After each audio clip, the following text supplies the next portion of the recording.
transformed our sense of collective identity into competing camps. It's become a way of life, permeating and influencing our conversations, the people and groups we associate with, the shows we watch, and hell, even the places we eat out at. Yes, now there are restaurants that have made public their moral or ethical beliefs, and that has created factions of people who will either eat there because they agree with the mindset, or those who will not, come hell or high water, they'd rather starve. Amazing. Even eating has become polarized. More recently, we've all witnessed the competing viewpoints of maskers and the non-maskers, the vaxxers and the anti-vaxxers. All the contention and conflict that was present prior to the virus has only been inflamed by the social, economic, and practical changes imposed upon us in this new normal fostered by COVID-19. To put it in U.S. Navy SEAL terms, the virus has left us walking in mud on the bottom of a dark bay, carrying a heavy load while breathing from a scuba tank. And, as a former Navy SEAL, I find myself wanting to help make sense of this unexpected burden we're all living with by sharing some of my own experiences and how they relate to what the whole country is facing. Many of you have no doubt heard of the infamous Bud's bell that hangs outside the training cadre's office. You ring it once to get the attention of the cadre inside. Ringing it 3 times triggers a drop on request, meaning you quit. Once rung, you can never unring the bell. I think all of us at some point in the months since COVID hit have wanted to ring our own metaphorical bell 3 times, to throw up our hands in the face of overwhelming adversity and changes forced upon us that we neither embraced nor signed up for.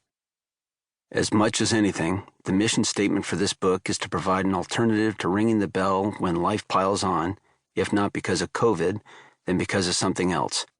And, unlike the case in Bud's, you can indeed unring your metaphorical bell, and this book will help you there too, in steering a course toward recovery, reconstruction, and even redemption.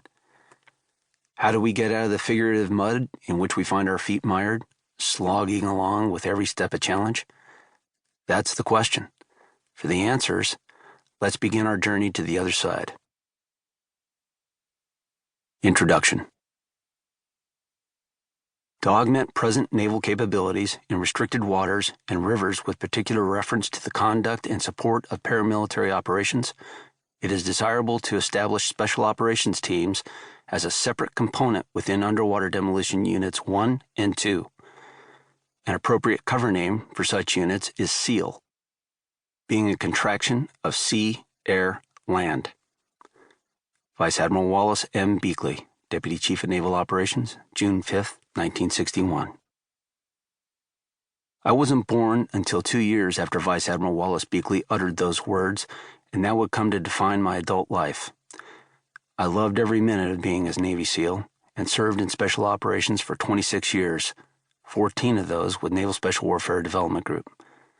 As a SEAL, I traveled all over the world to train with our allies and fight America's enemies, never imagining that the greatest enemy and greatest challenge our country ever faced would end up being something I couldn't even see, a microbe, a virus, COVID-19. As individuals, we never could have anticipated or prepared for this. One day the world was normal, and the next everything changed, jolted to a halt by the pandemic. Part of my training as a SEAL involved preparing for biological warfare, but no enemy I had been trained to fight unleashed this scourge upon us. There are the theories as to how it came to be, but at this point it doesn't really matter. The virus knows no nationality, culture, or political persuasion. COVID-19 has upended our lives, confronted us with our own mortality, and torn apart the very fabric of who we are.